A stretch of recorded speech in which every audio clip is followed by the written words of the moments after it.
بتبتدي قصة الفيلم بأم جميلة اسمها أديل، منطوية على نفسها، وبتكون مع ابنها الوحيد هنري. وهنري بيحكي: كنا احنا الاتنين بس اللي عايشين مع بعض بعد ما بابا سابنا واتجوز واحدة تانية. بس ليا أخ وأخت من الأب، وفي كل الأوقات أمي ما كانتش بتجيب سيرة بابا أو زوجته. وبابا كتير كان بيقولي تعالى عيش معايا، وأنا كنت برفض عشان ما ينفعش أسيب أمي لوحدها، وكنت حاسس بوحدة أمي. وكنت أنا وأمي في مول، واستأذنتها إني هبص على بعض المجلات، وظهر ليا راجل غريب وبيقولي على أمي إنها ممكن تساعده.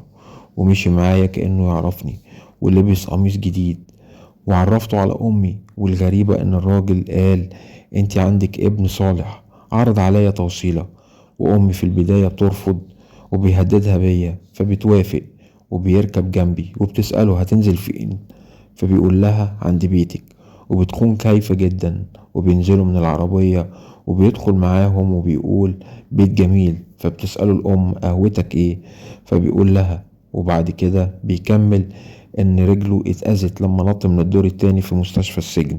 والصبح هنري بيقول له كده الشرطة بتدور عليك، وبيقول كنت هبعد اكتر لكن رجلي بتألمني. وبيطلب من امي انه يفضل معانا لغاية بالليل. والاخبار بتعرض صورة الراجل الهربان وبيكون اسمه فرانك. وللأسف فرانك بيكتف الام بالكرسي، وبيعمل اكل وبيأكل اديل في بقها عشان مكتفة. وهنري بيتفرج عليهم. وبعدها في الصباح فرانك بياكل وهنري بيفطر، وبيسأله هربت ازاي، فبيقوله الحارس في المستشفى خرج يدخن سيجارة فهربت منه. والراجل بيسأل هنري هل ليك اخوات، فهنري بيجاوبه ان ليه اخ واخت من الاب، وبيقابل ابوه واخواته كل يوم حد. والراجل بيسأله ازاي شخص يتخلى عن امرأة مثل امك. والراجل بيعتذر لأديل انه كتفها وبيصلح حاجات في البيت وكمان العربية، وبينظف المنزل كمان بنفسه. وفجأة بيجي جارهم بيسأل هنري على امه، والراجل بيكون مكتفها ومستخبي. والجار بيقوله هي سابتك لوحدك عشان في مجرم خطير هربان في القرية. وهنري بيقوله لا، امي في الحمام. والجار بيكمل انه بيشك ان المجرم قريب منا. والجار بيقول لهنري انا جنبكم لو احتجتم اي شيء. وفرانك والام بيبصوا لبعض جامد وبحب كمان. والراجل بعدها بيعلمها اكلة معينة وبيمسك ايديها وهي بتتقشعر منه، وبيكون قريب منها جدا، والاكلة بتكون لذيذة جدا. وهنري بقى حاسس ان امه وفرانك بيحبوا بعض، وبيفكر في امه في المدرسة، وكمان ما بيعرفش ينام. وبيصحى تاني يوم وبيطمن لما بيلاقي امه نايمة لوحدها، وفرانك بيكون في الحديقة وبرضه بيصلح حاجات بايظة في البيت. والام بتهتم بفرانك كل مادة اكتر، وبيكمل تصليح العربية. وبعدها بيرقص فرانك مع اديل، وبيروح هنري سوبر ماركت وبيقابل زميلته، وبيلاقي الناس بتتكلم عن فرانك. وبيلاقي كمان رجال الشرطة بيعلقوا صورة فرانك على الشجر. وبيدخل هنري البيت وبيلاقي صاحبه، وهنري بيرحب بصاحبه. وامه بتسيب صاحبه عندهم وبتقول هترجع تاخده بالليل عشان راح المستشفى. وبتقول لأديل حطي كرسي قدام الكرتون في التلفزيون. وفرانك بيقول للولد القعيد احنا كنا محتاجينك في اللعبة. وبياخد الولد القعيد للحديقة وبيعلم هنري اللعبة وبيلعبوا شوية. وبعدين فرانك بيقول لأديل يلا دورك، وبيعلمها هي كمان، وهي بتكون مكسوفة. وهنري بيكون واخد باله ان امه بتحب فرانك، وبيكونوا قاعدين مع بعض وبتيجي اخبار عن فرانك وانه مازال هربان. والولد القعيد بيكون قاعد معاهم، وهنري بيشوف بعينيه وبيسمع ودانه ان فرانك بيحب امه، وبيكون متضايق جدا من الكلام دوت. وبيدخل عليهم وبتكون أديل مبسوطة وهي بتتكلم مع فرانك.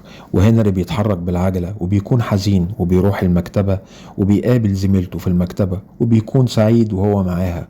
وزميلته بتقوله لازم في الحياة يكون في قابل بين بنت وولد أو راجل وامرأة، هي دي الدنيا. وطبعا بيربط الكلام دوت على أمه وفرانك. وبعدها بيخرج هنري مع أبوه وعائلته التانية، وبعد كده بيوصلوه وبيلاقي امه وفرانك بيرقصوا مع بعض. واديل بتكون سعيدة جدا وبتقول له تعالى ارقص معانا. وهنري بيقول له هشوفك تاني هنا. وأديل وفرانك بيستغربوا من كلامه، وأديل بتقوله انت هتنقل من المدرسة ديت وهنروح مكان تاني، وبيبتدوا يلموا حاجتهم في كراتين وكلهم بيكونوا مشغولين بلم الحاجة. وهنري بيكون ماشي مع صديقته وبيقول لها ما اعتقدش ان المجرم ده على فرانك طبعا انه شرير زي ما الاخبار بتذيع، وبيقول لها للأسف هروح كندا انا وماما. والبنت بتزعل لما بتعرف انه هيهاجر، وبتقول له لازم الاقي ولد تاني عشان احبه.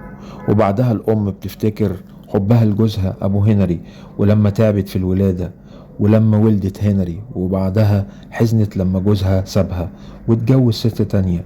وكل ده بتحكيه لفرانك وبتقوله انا عايشة حياة مملة وعاملة زي المسجونة.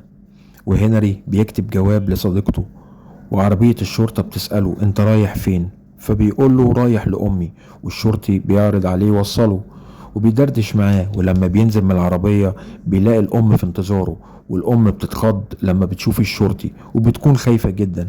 والشرطي بيقول لها ان لقيت ابنك على جانب الطريق، وبيسألها انت كنت عارفة انه بره؟ فبتقول له ايوه، وبتشكر الشرطي. وفرانك بيكون شايف كل ده من الشباك، والام بتطلب من الشرطي انه يساعدها في نقل صندوق تقيل لعربيتها. وبعدها فرانك بيسألها هل الشرطي شك في اي شيء؟ فهي بتقول له لا. وبتروح أديل وهنري البنك عشان يسحبوا فلوس، وبتروح أم الولد القعيد وبتلاقي فرانك في البيت. وموظفة البنك بتسأل أديل عايزة كل المبلغ نقدا، لازم موافقة مديري طبعا. وفرانك بيقول للسيدة إنه عامل صيانة، وأديل بترتبك وبيجي المدير وبيقول لها يفضل شيك، وبتقول له لأ عشان هتهاجر بعيد. وبيوافق مدير البنك، وأديل بتاخد الفلوس وبتجري على العربية وبتوصل البيت. وفرانك بيقول لها والد هنري ترك رسالة. ولما بيطلع بيسمعوا سرينة الشرطة، وفرانك بيحضن أديل وبتقول له هتروح فين؟ وتقول له لازم تخرج من هنا. وبيقول لها لا ما ينفعش عشان ما تضريش، هكتفك. وفعلا بيكتفها هي وهنري في الكرسي، وأديل وهنري بيكونوا خايفين على فرانك، وبيطلع يسلم نفسه للشرطة، والشرطة بتقبض عليه. والشرطة بتدخل وبتفك أديل وهنري، وأديل بتبص على فرانك وهو في سيارة الشرطة لغاية ما بيغيب عن عينيها وبتكون حزينة جدا. وهنري بيكمل القصة إنه لما راحت المحكمة وأنا كنت كشاهد معاها بتعرفهم بعدم حدوث أي احتجاز قانوني، وطبعا ما قلتش إنهم كانوا بيحبوا بعض. وطبعا وكيل النيابة ما خدش طبعا بكلامها.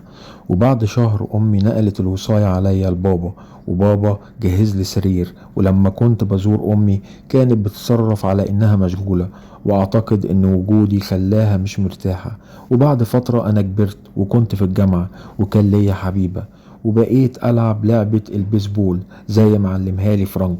وطلبت أرجع تاني للمعيشة مع أمي لغاية ما اتخرج، وبابا ما جادلنيش. ودلوقتي بقى عندي مشروعي عن الطبخة اللي علمها لي فرانك، وبقيت معروف. وبعت خطابات كتير لفرانك وبطمنه علينا انا وامي. وفرانك كمان كان بيبعت رسايل وبيقول انه فخور بيا وانه هيخرج قريب، وطول فترة السجن بيفتكر الاسبوع اللي عاشه معانا انا وامي. وانا حزين اني تسببت بحزن امك، وبلغته ان امي مستنياك كل ده. وفعلا بيخرج فرانك من السجن وبياخد امي في حضنه وبيكون سعداء جدا. وبكده يكون الملخص خلص معانا. لو عجبكم برجاء الضغط على لايك والاشتراك في القناة، وسلام.